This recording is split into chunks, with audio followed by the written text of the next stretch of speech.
Good evening. It is really an honor and a pleasure to me to present to you a very remarkable human being, the Prime Minister of Albania, Mr. Edi Rama. 25 years ago, Edi Rama was a university student during the communist dictatorship of Enver Hoxha, who had died in 1985 after ruling for 40 years. And he was a leader of the student movement that ended up overthrowing the government, as were other members of his cabinet who are with him here. Now, a leader of a student movement is a sufficient task. But besides being a leader of the student movement, he was a member of the national basketball team and a member of a professional basketball team. Now, you could say, well, yes, as you'll see, he's a pretty tall man. I could have guessed that he's a basketball player. But his profession was to also be an artist, a painter. And this is going to come out as an important element of his life and his worldview.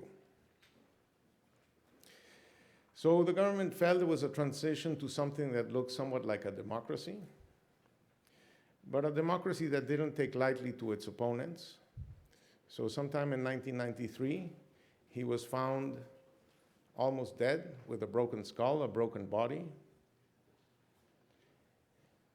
And I can imagine a young student, a young former student, early on in his career, an athlete, a painter, finding himself with a broken body and a broken skull. And you can imagine that you can easily lose your faith, your temper. But after an artistic career, 4 years later, he became Minister of Culture. And 3 years later, he became the mayor of Tirana.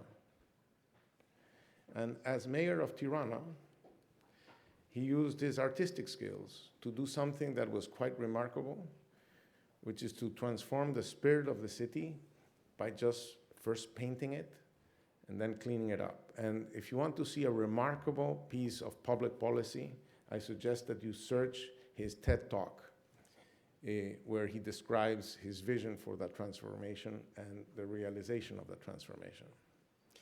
He was mayor of Tirana for 11 years, and in that process, he fought an internal fight within his party to take over the leadership and to bring a new generation of political leaders to his party, to renew his party. And with that renewed leadership and renewed platform, he won the elections a year and a bit ago in a resounding way, with 60% support for his coalition. That transformation from fighting a government to becoming a prime minister of a strong government has been quite a remarkable achievement. But since then, he has been leading a government that is strongly committed to reform, strongly committed to European integration. During his government, he has been selected as a candidate country for accession to the EU and has done a set of other achievements that he's going to tell us about. In that process, we have been privileged as the Kennedy School, as the Center for International Development, to have partnered with the government of Albania.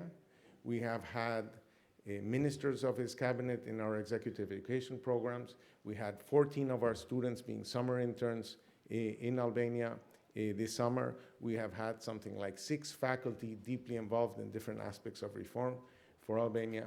So it has been a really important learning experience for us, engaging experience for us, to be able to play a really, really small part in this fantastic story. So without further ado, I'm going to now introduce to you Elaine Papoulias, who's the executive director of the Center for European Studies here at Harvard. Before that, she was the executive director of the COCALIS program for Southeastern Europe here at the Kennedy School. And in that capacity, she had a long-lasting relationship with Edi Rama, who at the time was the mayor of Tirana. So without further ado, Elaine Papoulias.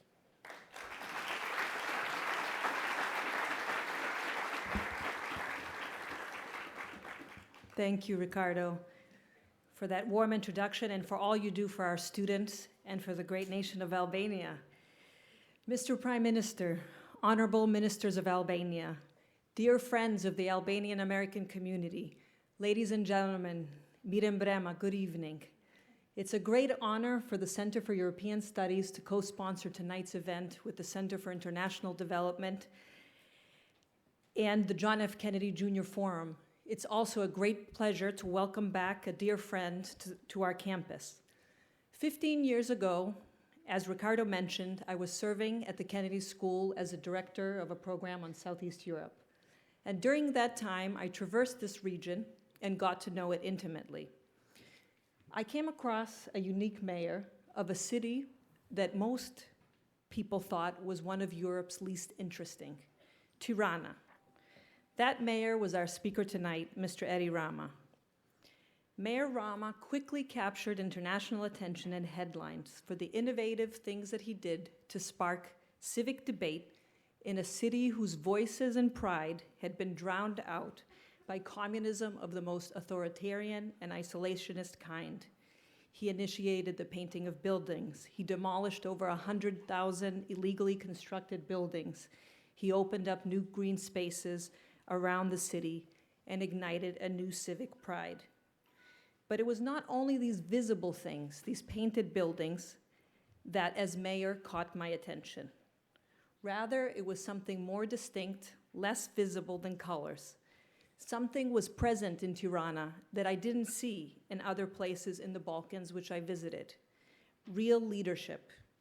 Edi Rama's leadership was a new kind of leadership, not only for Albania, but also for a region that had too many leaders who wanted only to produce followers. That is what moved me to visit Tirana for the first time, to invite Edi Rama to visit Harvard in 2003 as mayor and then in 2010 as leader of the socialist opposition. His leadership was then and continues to be a leadership grounded in the desire to understand real challenges that people face.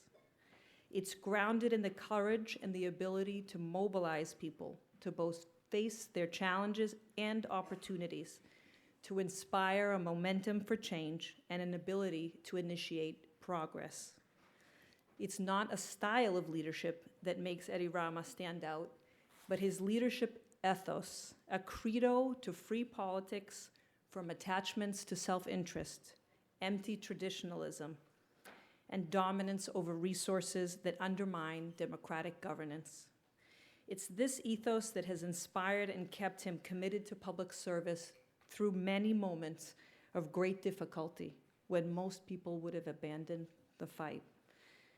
It's an ethos that propelled him to run for a second time for the premiership, despite the difficulty of facing a grim defeat in a fraudulent election in 2009.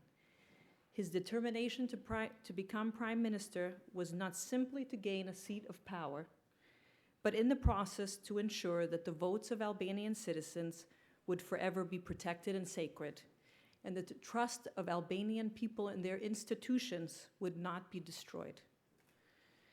For more than a decade, Edi Rama has also been committed to sustaining Albania's engagement with Harvard. And in that process, he has gained many friends and fans at Harvard. And he has also allowed the university to make many friends in Albania too. It is with great pleasure, therefore, that I welcome you to this campus on behalf of all of your fans and friends at Harvard, finally, Mr. Rama, as Prime Minister of your country. Mr. Prime Minister, Krye Minister Rama, the floor is yours.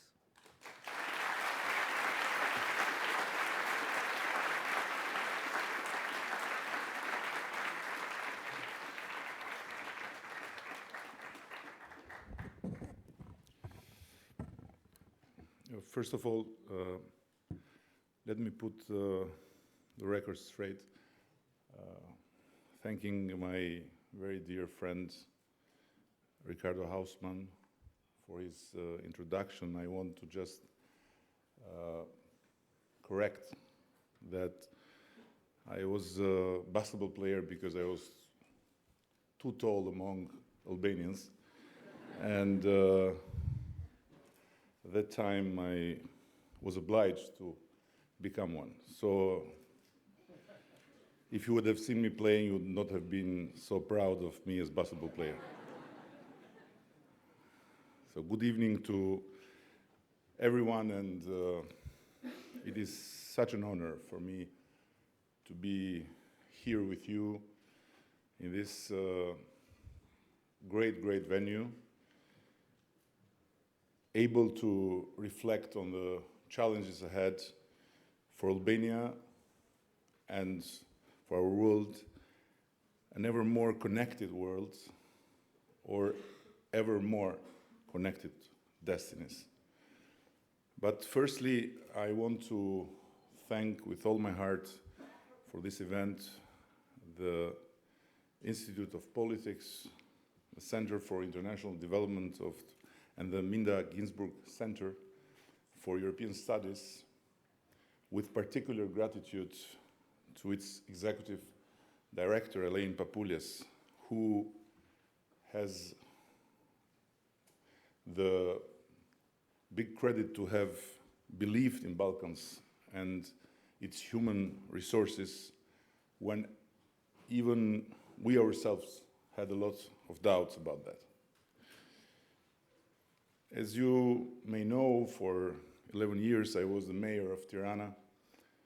It was an extraordinary period of incredible challenges, particularly in terms of revealing the potentials of a community and of a city, which reinforced my willingness and determination to go through each term as a mayor, but also to see and understand politics as a force for good.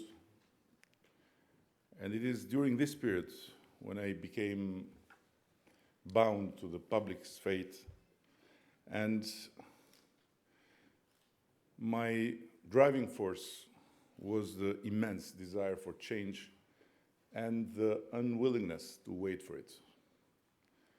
I think that mainly due to this reason, to the unwillingness to wait for it, I'm sometimes criticized for starting too many things at the same time and trying to push for too many transformations at the same time.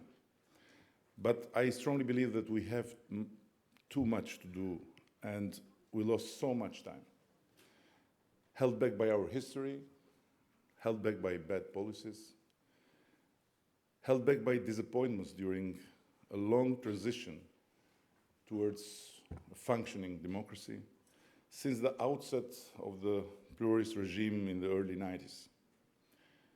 On the other hand, I think that people around the world maybe still don't know that much about Albania.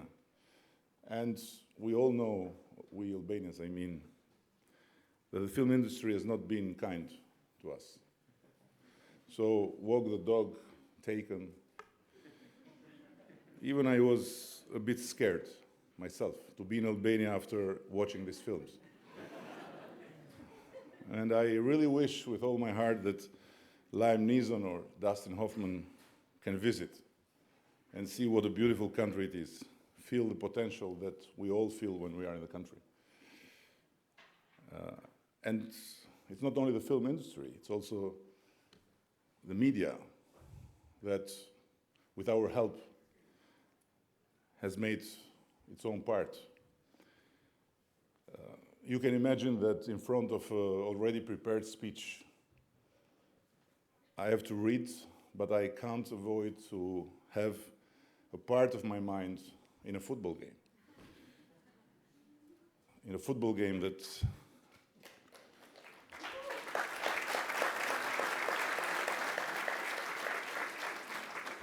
I was sure I was resonating with many here, and I'm sure that all applause came from Albanians. But before going to the football game, I want to go on with the part that was prepared without having to think about it, about the football. And let me stress that it was hugely significant for all of us that Pope Francis began his series of visits in Europe from Albania just a few weeks ago. To be witness of something extraordinary we have and the world doesn't know much. In a country where during a long time, because of communism, thousands of churches, mosques, all types of spiritual spaces were erased from the face of the land. Religion was totally forbidden. Clergy were killed and put in prison, where everyone from that part of the society had to stay until the change of regime. And among the many things we did in concealment in order to read holy books and be able to discuss religion and with clergymen, I will always remember the first half-hidden meeting in the Catholic cemetery in the northern town of Shkodra. It was a moment that we all present there felt blessed because we saw religion reborn. And many here may think that we picked that place because we hoped that people would not be interesting to the secret services, omnipresent ears and eyes. But no, it was because the first Mass, after more than 30 years, had to happen. And the cathedral was still a sport palace. So how we could not feel moved and enthusiastic by Pope Francis' recent visit to Tirana and the sight of hundreds and thousands of Christians, Muslims, and other believers and non-believers swarming the Martyrs Boulevard from the very early hours. Through his words, the Pope transformed his recent visit to our capital into a message from Albania to the world, a message of harmony that is not just imaginable but possible, a message of partnership, of faiths for peace that is not just desirable but indispensable. And let me share with you the very last moment when he had to leave the Tirana airport after a long day. And he said to me, "It is not religious harmony I saw today. It is religious fraternity, which is a treasure not only you Albanians, but the world should cherish." So this is a true moment of change, a moment of hope and of great opportunity to us. As the values of a country that for almost 50 years was quite isolated from the rest of the world offer a real contribution in facing worldwide present-day challenges. In my lifetime, and I believe I'm still somehow young, but my youngest son is just 2 months old, so it makes me feel younger maybe. I've seen the United States become the evil by an Albanian regime that told us that the United States are the worst place worth to live. And now I've had the honor to meet President Obama more than once as the Prime Minister of my country in an extraordinarily friendly atmosphere, as a meeting of two close allies and representatives of fellow nations. So it's really a big change. In my lifetime, I've seen Germany with an incredible wonder when I was a player of the Albanian national basket team. A young boy feeling so amazed by the big Western country without being worried at that time that our team did not have an alternative jersey. And I remember that at that time, we were happy to get out with our basketball team, even for the very fact of being able to borrow an alternate jersey from another team. Now, a few months ago, I visited Berlin as the Prime Minister of the same country that represented the Balkans in the joint conference with the German Chancellor Angela Merkel and José Manuel Barroso, President of the European Commission. So it's a big change for a not so long lifetime, which is a not so long lifetime for all the Albanians of my generation. And when I see here so many young people, and I just imagine from where we started, I think on one hand that we were so blessed to live a so intense time of change, but on the other hand, that change can happen. Change is not only possible, but is worth living, to fight for it and to make it happen. Actually, there in Berlin, in the Balkan Summit, while discussing with other Balkan leaders about our nation's common future in the EU, it came to my mind that, again, in my not so long lifetime, in 70s, 80s, in Albania we couldn't watch any type of TV and listen to any type of music without producing our own antennas to catch signals, antennas that we usually kept under our beds because it was impossible to put them on the rooftops. Nobody would allow them. It would have been very dangerous. And so, in a place where 100 years ago, the First World War started, and for 100 years, we passed through so many worries, of conflicts, of bloodshed, of isolation, of self-isolation, finding ourselves in the very 100th anniversary of the First World War in a region that is always a commune to war and fights, without any conflict at the border, is another big example of how change can happen and how much change is worth living, fighting for it.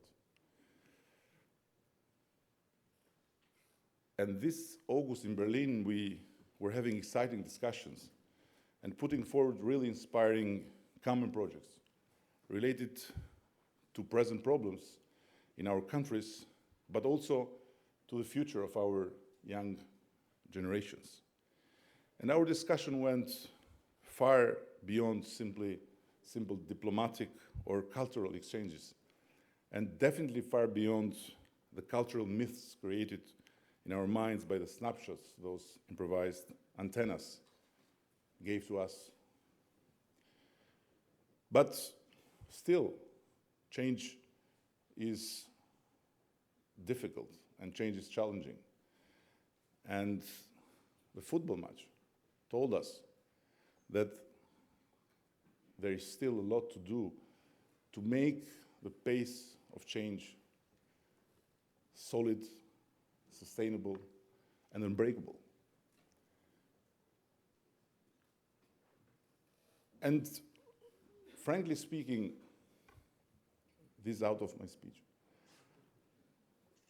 After the happenings,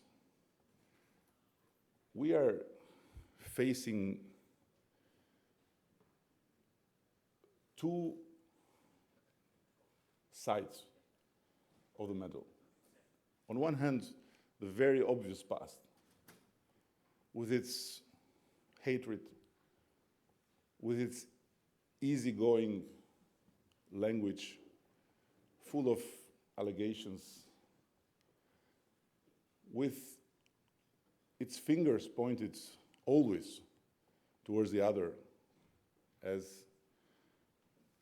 the guilty for the unpleasant situation.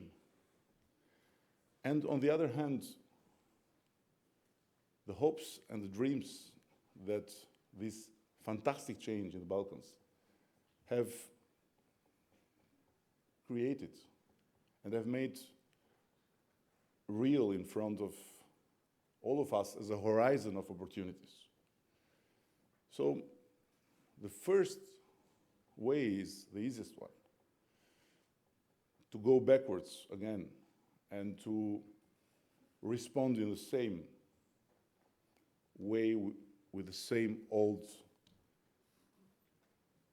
easy language of old politics. But is it worth fighting for it and through it?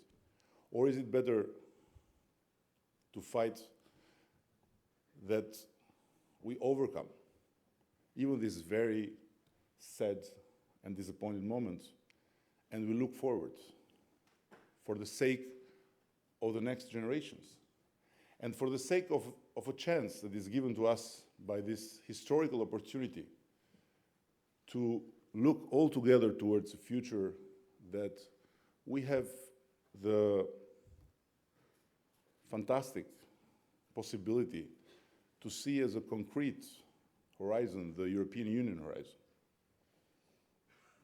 I think this should and will be our way, the Albanian way.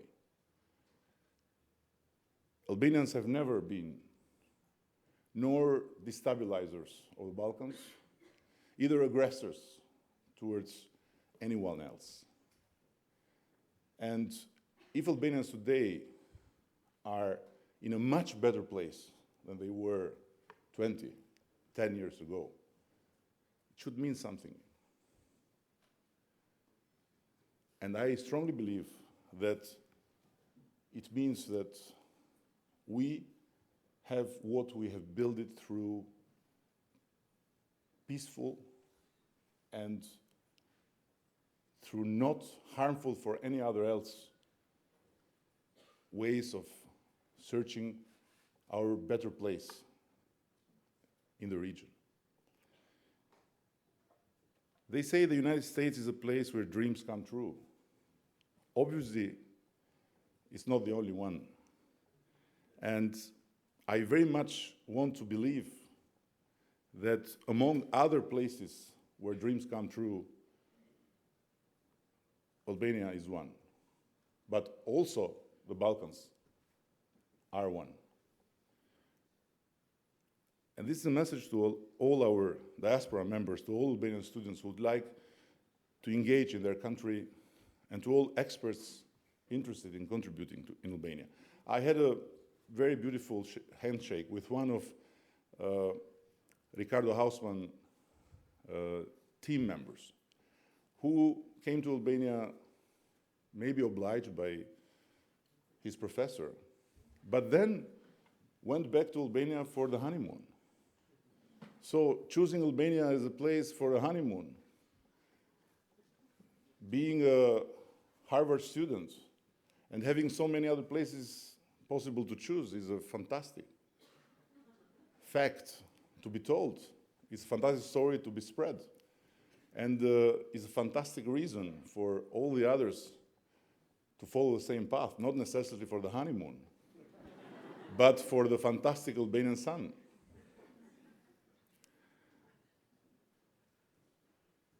I know that all of them and everyone here will understand that what I mean isn't that the United States is not unique in its potential to fulfill dreams. But what I'm trying to say about present-day Albania and the Balkans is that we have the chance to live in a historical moment and in an arena of incredible possible transformations, in places that can offer the possibility of being agents of change and with huge satisfactions for all of us. And certainly, I don't believe that our problems are based in Hollywood, and nor in the international media, although I think the international media over-debt to my brother lately. But it is, in fact, real that corruption has held back progress for many years, that organized crime has held back progress for many years, that all these diseases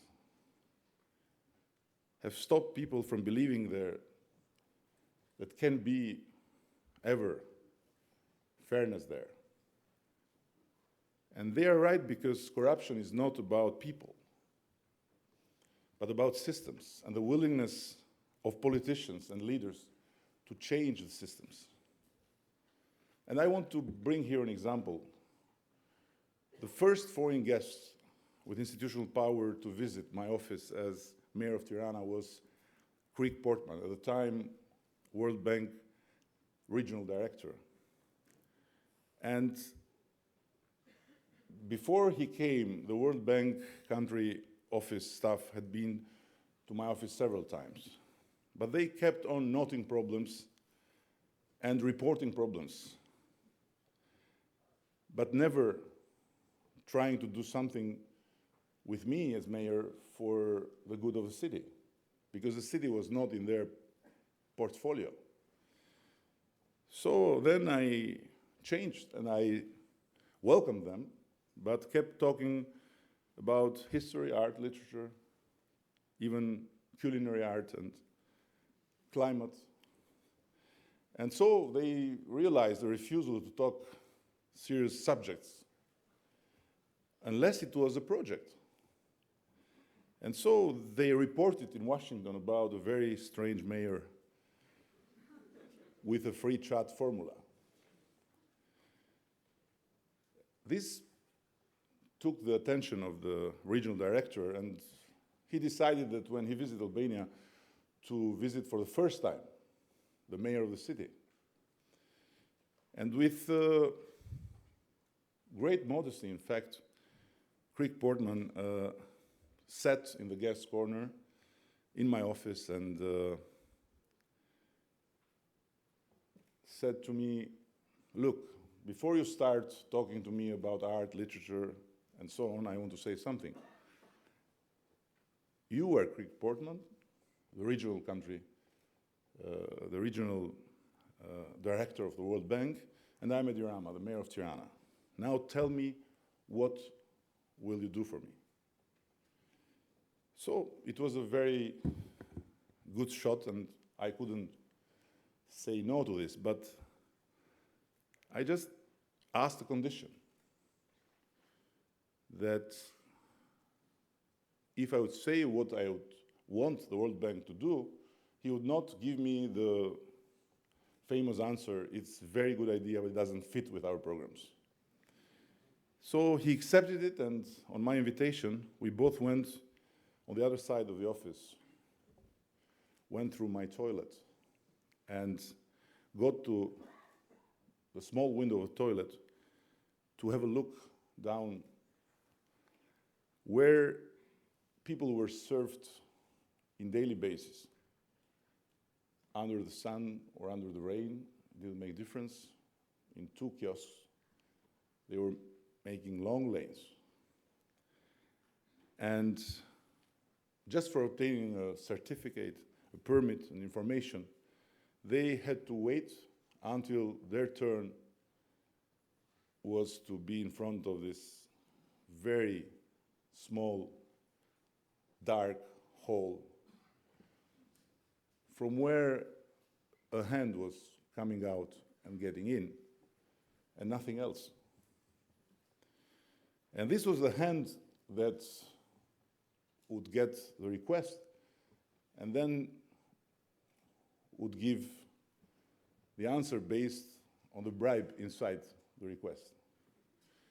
And so I said to Craig Portman, this is all corrupt. People have to wait and then they have to pay, otherwise the hand will not give them what they are looking for. So my question is how we fight it. We take the 2 bodies inside and we replace them with 2 other bodies and with 2 other and 2 other, 2 other, assuming that we find finally the honest person? Or we just erase these 2 kiosks and we create a real space for people to come and to be welcomed and to feel dignified as citizens and to be served. So he agreed, and although he said to me it doesn't fit with our program, but he said that he would help me to find the money.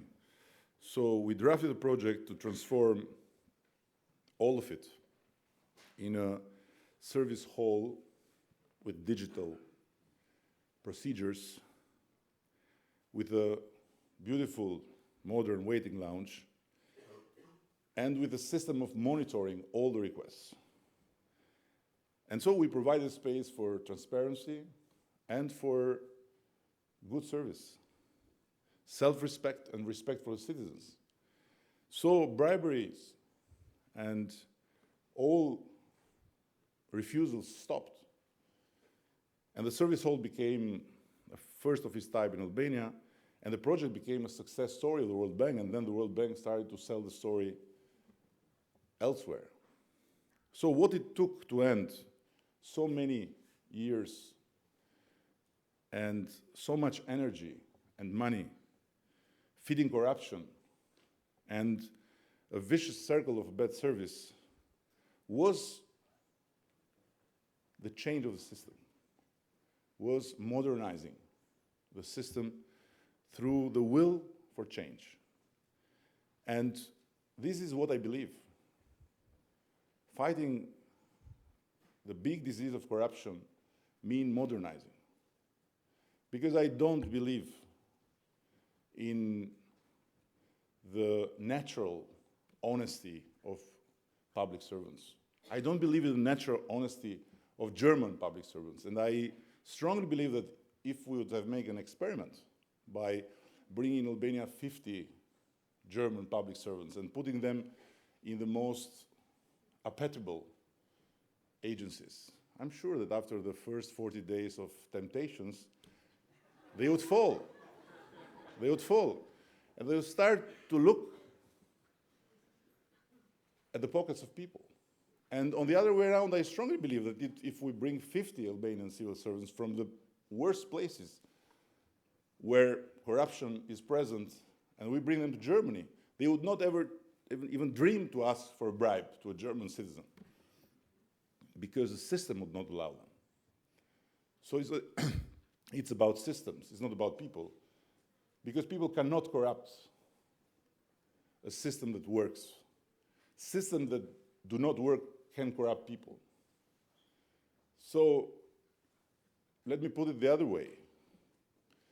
I'm sure that my fellow Albanians here agree with me that although we are very unfriendly with seatbelts, we can't imagine a fellow citizen driving without a seatbelt in Germany. But I've seen Germans driving without seatbelt in Albania. So it's about systems. It's not about nationalities, and it's not about natural inclination to democracy. And at the end, systems mean it's about institutions. So what we are trying to implement in Albania now is, through the wheel of change, to build systems and to do it through multiple partnership. And we came here first and foremost to continue our work with Ricardo Hausmann and the Center for International Development, which is proving to be really something that every government in the region and every government that need to deal with problems of sustainable economic growth would dream for. And on the other hand, we have taken many measures to start and tackle the physiological problem of our economic model. Because we have agreed that the economic model that provided growth, a jobless growth for 20 years, has exhausted itself.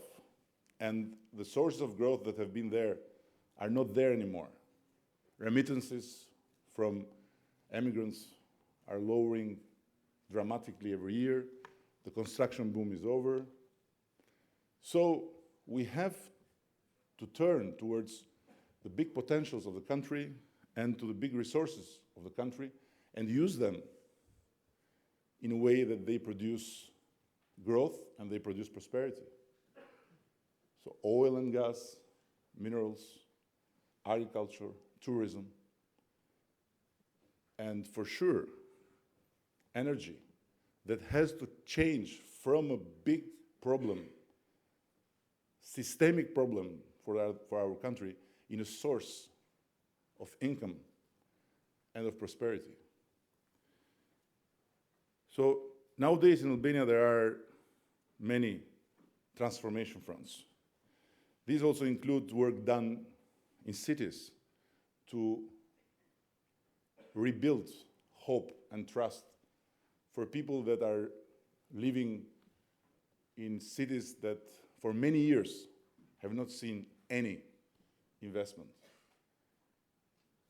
And we've started by transforming the squares of the cities that so far have remained like open graves of the former regime in the middle of the city, like spaces that instead of attracting people in their life, in their community life, look like pushing people out of the city, look like telling to the young people, go, go, go. And work done in service hall to transform the conditions and culture of public service is part of this transformation.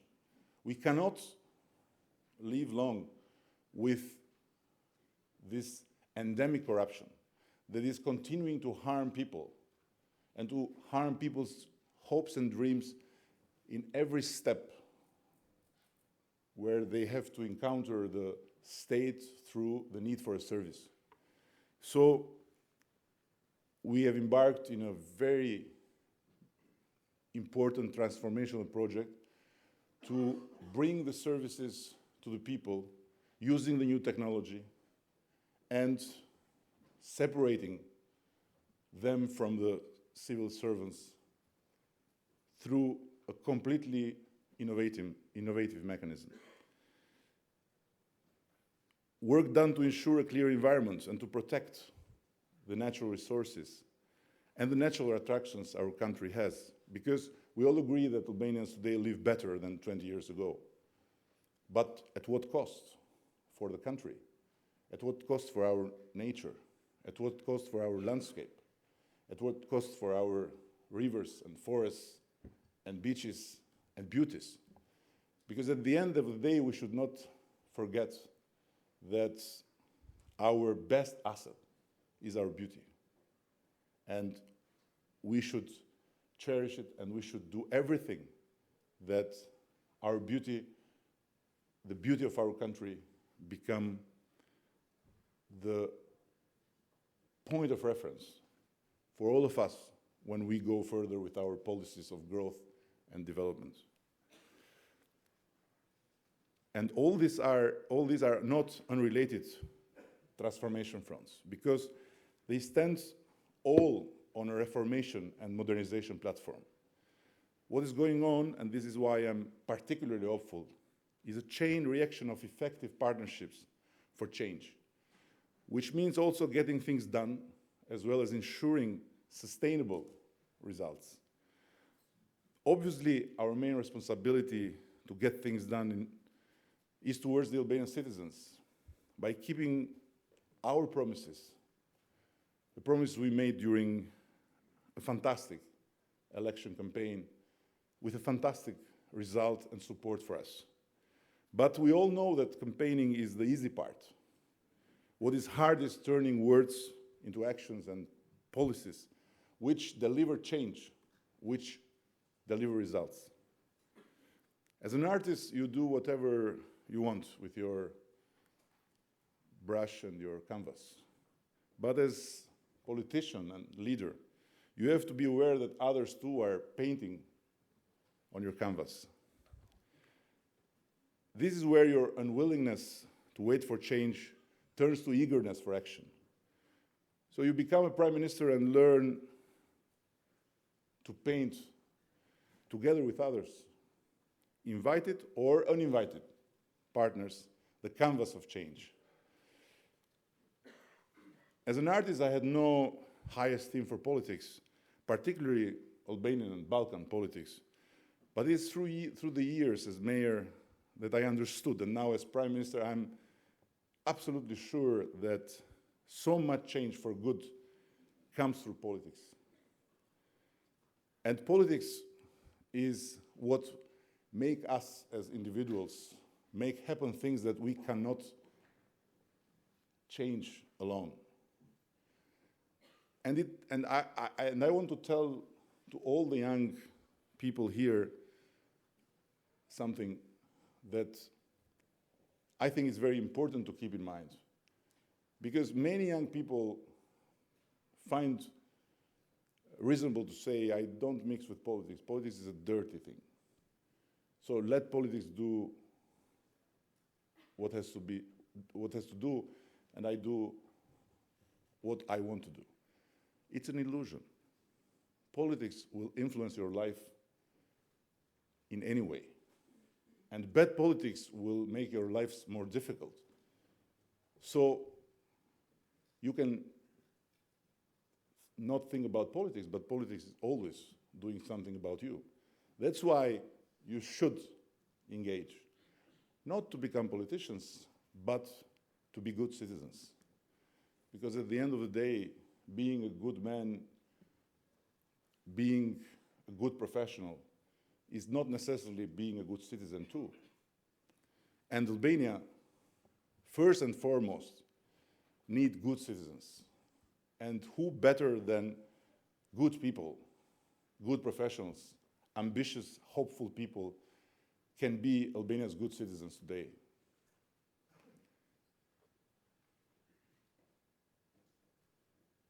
Let's admit it, it seems like it took a long time and a lot of fights for us and for all of us in the region to achieve this. But does this matter anymore?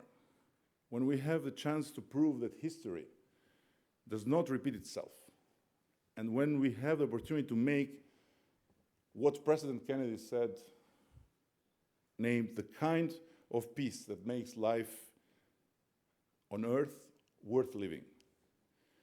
So the present-day Albania and the present-day Balkans are places of very highly potential multiple partnerships.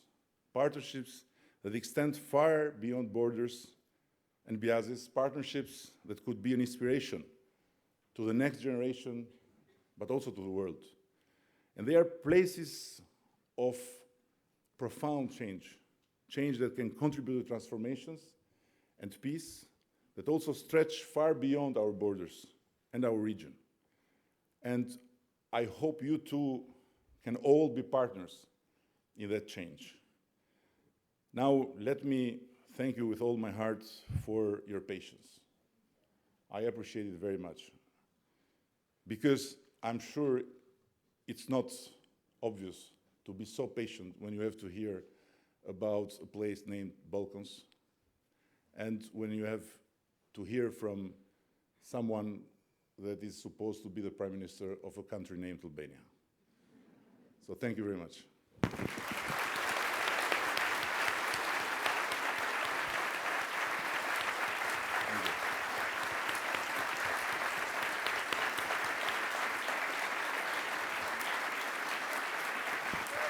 Thank you.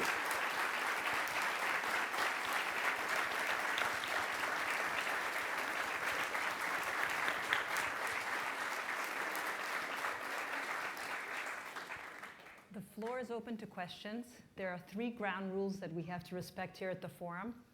First, there are 4 microphones positioned here. If you would like to ask a question, please line up at a microphone. Please identify yourself. 1 question per customer. And remember, please, that questions end with a question mark.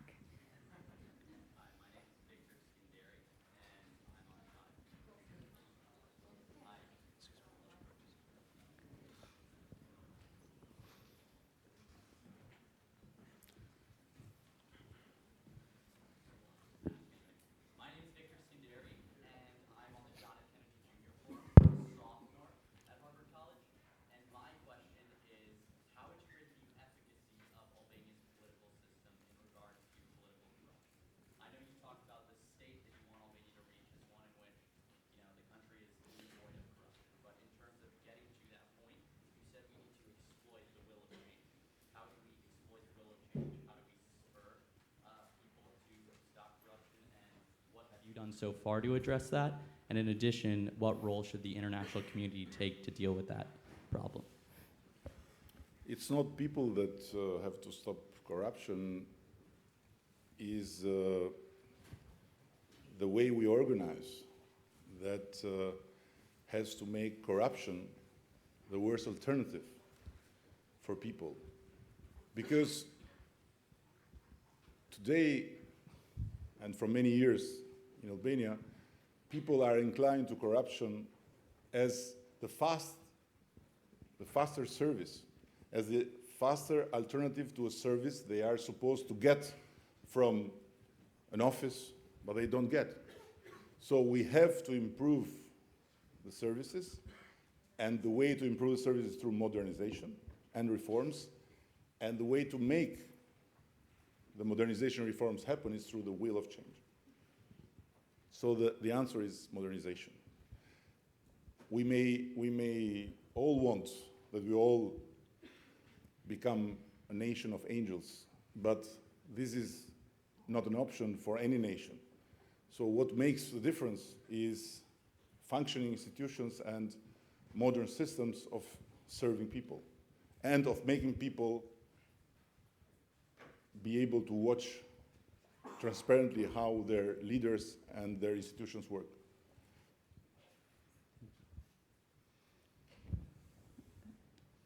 Hello, my name is Vadbona Bayraktari Schwab. I studied here, but I came back to Albania, and I'm one of the founders of the American Bank of Albania. I worked and lived there for 3 years in the 90s, and I ran in 2000 back here. So I salute you for going back and sticking it out Flora style in the country that we all love. So now I work in investments here, and I direct money, and I deal with investors who want to invest and buy companies in Albania, but they can't. And one of the reasons is that the American Stock Exchange is not quite open. It's not working. The currency peg is not working.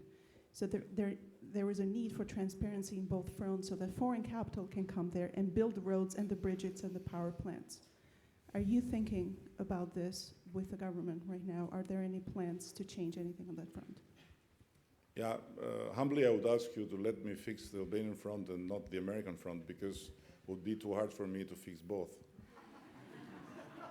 So on the Albanian front, we will do all the necessary to be able to have more room to have more room for being financed.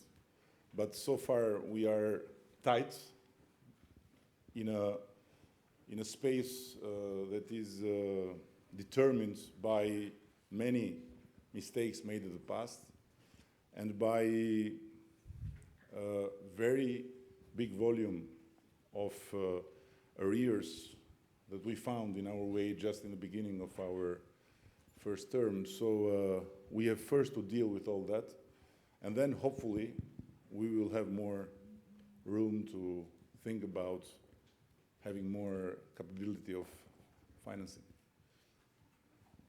Go to the top. Hi, I'm Rafael Rivera. I'm a joint degree student here at the Kennedy School and the Business School. So one of the more frequent issues that I hear from Albania is the discrimination against specific ethnic groups, like, for example, the Roma people who have higher levels of poverty, or they underscore in education and health. And also the European Union mentioned that during your application to join the European Union. So my question is, what Albania is doing to address those issues of discrimination against specific ethnic groups, and what are the main lessons that people from other countries but with similar issues can learn from Albania? Thank you. Let me tell you very straightforward that if there is first strong reason I can say loudly, I'm proud to be Albanian, is that there is no any type of discrimination in Albania towards anyone. I'll come to your point, but I want to tell you that we have had to suffer many stigmas because of the international media, but also because of some harm we have done to ourselves in many ways. But one of this is that Albania is a Muslim country. This is not true. Albania is a European country where Christians and Muslims, Sunnis, Bektashis, Catholics, Orthodox, Protestants, live all together in peace, mixed marriages, no problem, cemeterium that are not separated, life goes easy. Just let me give you a concrete impression by taking as example my family. I am Catholic, my wife is Muslim, our big son is Orthodox, our daughter is Orthodox, and our baby is Catholic. So don't ask me how so, because it will be a long story, but this is fact. So we have had problems also with Roma people, but believe me, not because of discriminating them, but because of a system that in the same way can harm everyone. So no one is harmed because of the color of the skin.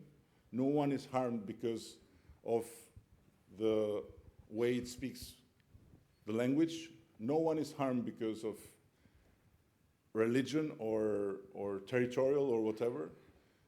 But everyone might be harmed because of a system that's not working properly. So we have addressed the problems when they have appeared, but we cannot say and we will not accept that there is a problem of discrimination towards Roma people in Albania. This is not true. So be sure of that. Hi, my name is Ben Bolger, and I am a Harvard alum. There are a number of Albanians during a previous period of political turbulence that left for Italy, Greece, and elsewhere. Are you optimistic that with a new Albania, some of those folks will move back to Albania? And do you think that Albania's economic future can be independent of Greece and other nearby countries which their economies have been impacting the region? Unfortunately, people are moving back not because of the new Albania, but because of the old Italy and old Greece. Unfortunately, for the moment. We very much hope that they'll start to come back because of the new Albania, but the new Albania will need time. So we should be realistic. And for sure, the financial crisis has hurt us very much through hurting our brothers and sisters in Greece and Italy, especially where are the biggest settlements of Albanian communities, because they have lost jobs, because they have to go through all the pains of failures in these countries. So for the moment, this is the situation. I very much hope, and we are all working to make Albania a better place and to make people come back and to make these Albanians here, which are the cream of the cream, to come back. But this will take time. Here. My name is Kurt Kostu. Thank you for coming and speaking with us. The recent EU enlargement report noted significant progress in Albania, but it did outline some areas that need further efforts in reforms. And one of those in particular was the energy sector. And I was wondering what your plans are for reforming the energy sector. We are a country with a very big hydro potential, and we are the second richest country in Europe for water resources after Norway. But unfortunately, we're a country where everyone has problems with water, with drinking water, with water for irrigation, with water when God became crazy and threw us a lot, so we have floods, and also with water when we lack water, and so our energy sector suffers. And this makes me quote Professor Hausmann, who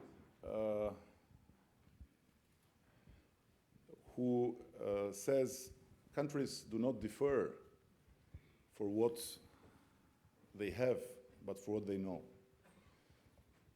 And so having a country that is so rich in water and having so many problems, and watching Israel that has no water and have no problem with water, it's a clear example of how knowledge and the use of knowledge can make the difference. So saying that, I think that with the energy sector, we have inherited a big mountain of problems. First and foremost, the theft of energy. So Albanians today, being red or being blue, have a common enemy, which is every thief of energy, every thief of electricity, because we should end with it. And ending with it will be the first strong with a very strong base we'll make to go further. And on the other hand, we have to do better with our potential, because, as I said, we can still develop our hydro. We can still, and we should develop our export capacities. We have a lot to do in the oil sector. Albania will not only profit from TAP, but is becoming more and more encouraging what we are following in the search of gas. So we may be soon in front of important discoveries of gas. So we should fix this problem, and we will fix this problem, but it will need some time. As we're coming to the end of our time, I would ask that the questions please be brief. Hi, I'm Andra Kriknio. I'm a freshman at Harvard College. I'm from Kosovo. The question, ever since the turmoil created during and after the football game of Serbia versus Albania, I've been reading the news, and in one of the recent news I've read was that you declared that you are going to visit Belgrade at the end of October. And I wanted to ask, while I believe that it shows that Albania wants to move on, did you consider the negative implications that your visit might have, such as the shift in the relationship between Albania and Serbia, because Serbians might consider your visit as Albania's suppression of Serbia under Serbians' rule, because there has been a lot of anti-Albanian propaganda and violence these days. But, you know, I have to admit that Serbs have shown to have a far larger fantasy than us, and far more catastrophic imagination that we are able to have, because, you know, they are still in a big trouble with their own past. And so when I listen to all these people,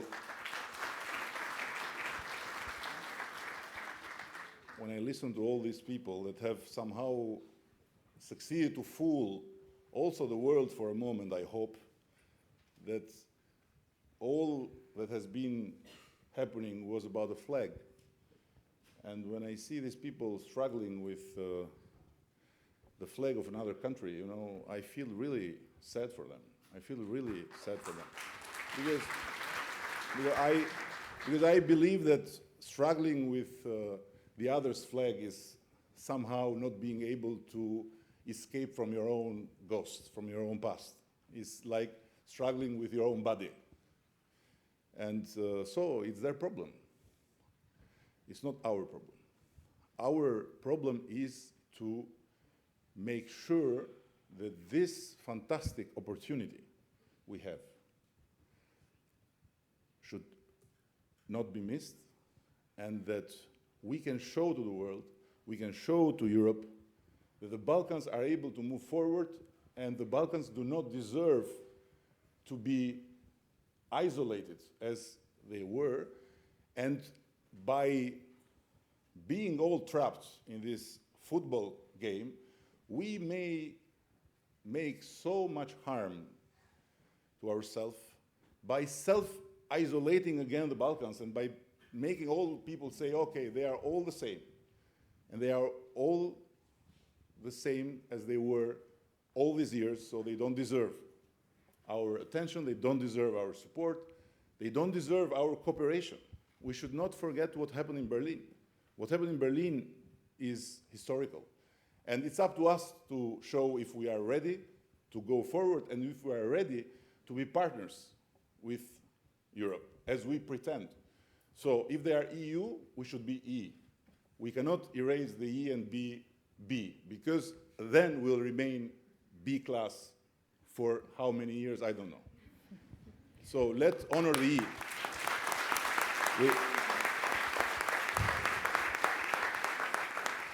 Until they decide to give us the U behind, we should honor the Europe. We are Europe. We should communicate, and we should behave, and we should cooperate as Europeans. Then everyone has its own way. But believe me, don't think that they are gaining anything by being so overcharged by their own past. Don't think that the stronger is the one who is able to shout against the other. Don't think, I'm sure you don't think that the stronger were the 30,000 Serbs saying kill the Albanians, you know? And then they are afraid of a flying flag. If they are so strong, they should just look at the flag and say, okay, let's go on. So it's weakness.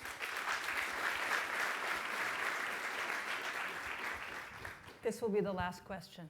Thank you. My name's Sarah Orvin. I also work for a local investment company that invests in Albania. Thank you so much for talking tonight and for taking questions especially.